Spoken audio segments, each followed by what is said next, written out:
Last year we were celebrating the year of young people, faith and vocational discernment, and there was a questionnaire online that was sent by Holy Father Pope Francis. And now one thing that young people really requested for, they requested for accompaniment, that they needed to be accompanied, maybe, and especially spiritually.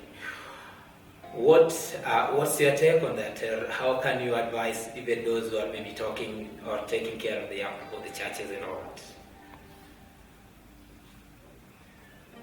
Yeah, I'm a bit hesitant on this one because I think the accompaniment of youth and on spiritual matters is a very delicate matter. It's something that you have to be very careful with because in a sense you are involved in the future of that man or woman. So this is a very delicate line. Where do you as an adult, maybe someone who is more or less, because you never should have the pretension, I think, has a certain experience in spiritual life, how do you go about that, and how do you respect the personal will of that particular person, who he or herself has to decide by himself whether or not, for example, he would like to become a priest, or she would like to become a religious, or, by the way, for that matter of fact, wants to marry. Because also holy matrimony in that sense is of course a vocation, and in your prayer life, even as a youth, you should reflect on that seriously. What does God desire from you in your life? And of course marriage is a natural way, it's a natural option, so to say. But once again, God would confirm that in one way or another. And that is where priests or religious can come in with their experience. But once again, it is a delicate process where the free will of the person needs to be respected at all times. Okay. Thank you. Still on accompaniment, Pope Francis insists that young people should not fear to marry. What advice do you have on the same? This encouragement of the Holy Father comes from an experience, I think, where he sees that youth is not only, once again, in Kenya or not only in Africa, is up to a certain extent uprooted.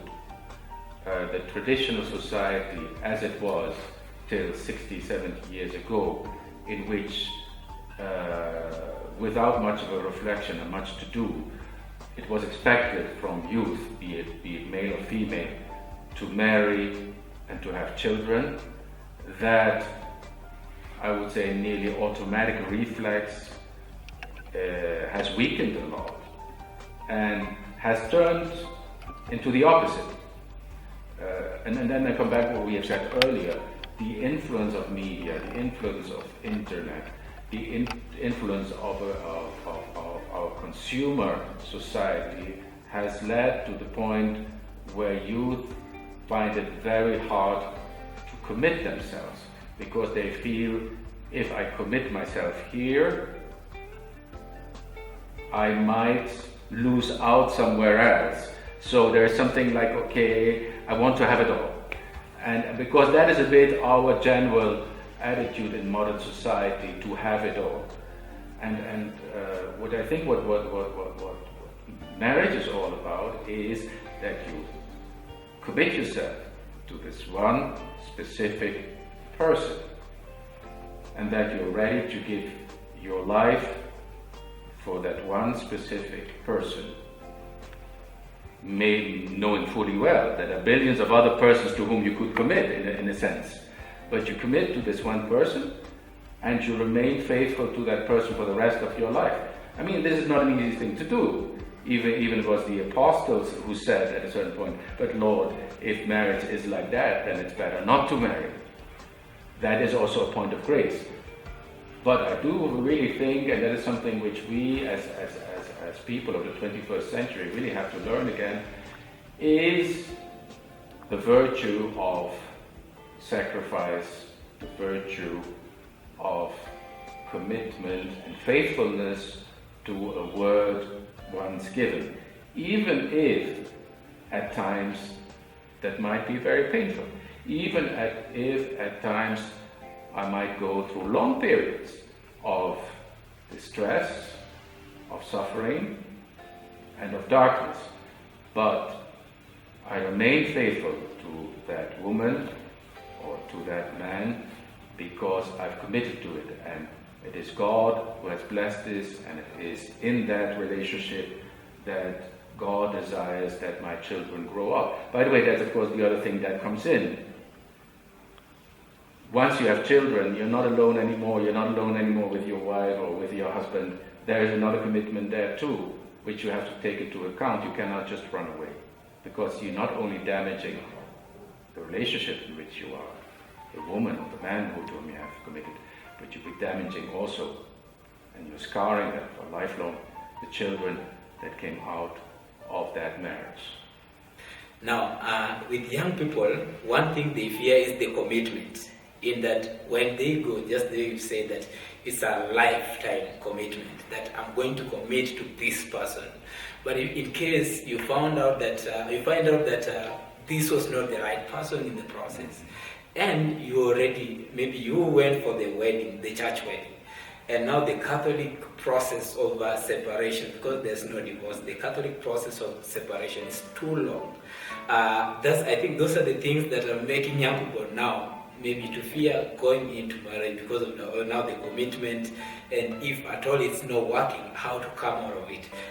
Do you think that the church might come up with maybe a shorter ways of dealing with the issues of separation if things are working? No, of course, by the way, especially under this Pope Francis, there has been a facilitation of the annulment process that has been speeded up in the sense that the process has been made easier in itself. However, I would warn for the risk of thinking, okay, I'm getting married, but then later on, if it doesn't work, I still can get my annulment through the ecclesiastical tribunal, and then we will manage again.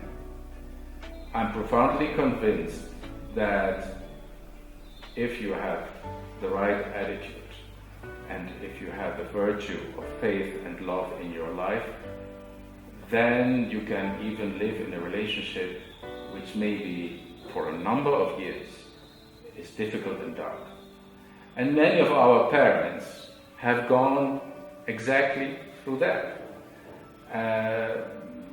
I can say that even about my own parents. I mean, I've seen for years that they struggled in staying together. At the end, they remained together. And with time, they've overcome their struggles, even though that whole period took at least 10 years. So I do feel that if there is the right commitment, and especially the faith in Christ who has blessed this particular relationship, then there is a way to give myself in such a way that this marriage will be fruitful. And I want to say also this: love, real love, only starts there where it starts to hurt. Before that, it's romantic passion, it's beautiful, it's nice, it's very easy. But at the moment that it starts to hurt, at the moment that it's painful, then only will come out whether you love that other person really.